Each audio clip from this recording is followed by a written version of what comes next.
No ahojte ľudia, dneska uvidíte dažďovú záhradu. Nachádza sa v obci Záhradné, je to pri škôlke materskej a chádzame dovnútra. Tu máte prvý stolík, kde si môžete sadnúť, si tu položiť veci. No a tak, tu máte posedenie, tu máte vlastne aj tieto veci, bylinky. Na konci videa vám poviem, že prečo sa to volá dažďová záhrada.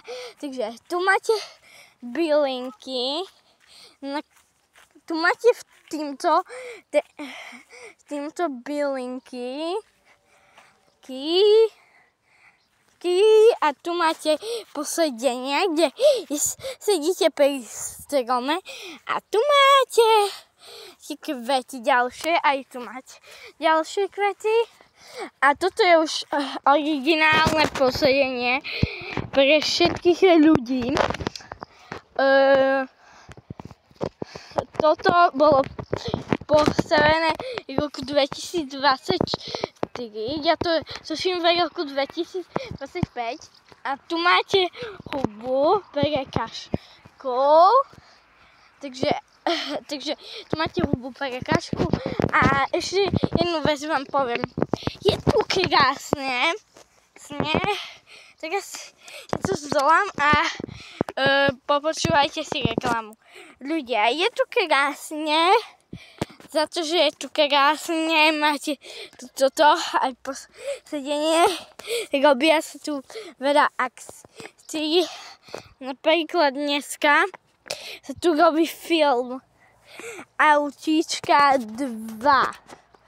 Robili už jeden film, ktorý sa volá Autíčka 1, ale dneska tu bude dneska tu bude Autíčka 2.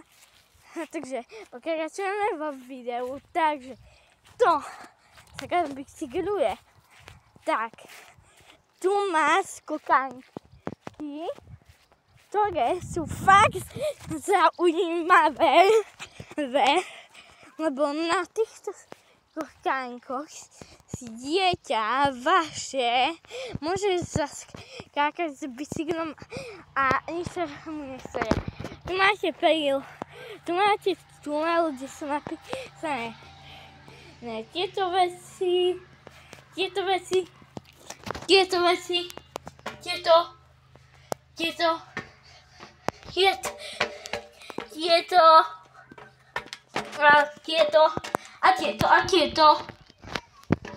aj tieto. No, takže tu máte tieto veci. Takže tu máte preliesačky vlastne a tu máte starý, tu sa napríklad konala na tomto mieste vatra. Tam, čo vidíte tam vzadu, je ku tomu sa presunieme potom. A takže ukážem ešte ohnisko, kde bolo. Takže ohnisko bolo tu. No a ukážem vám ešte tajnú vec, o ktorej musí každý vedieť, ktorý tu príde.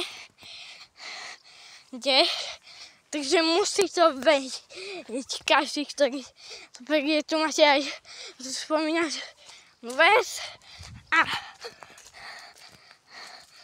a túto vec odláhate celá budka. Nie, je to táto budka. To je normálne domček elfa, ktorý tu chodí na Vianoce. No, takže aj teraz sa presunieme Mhm.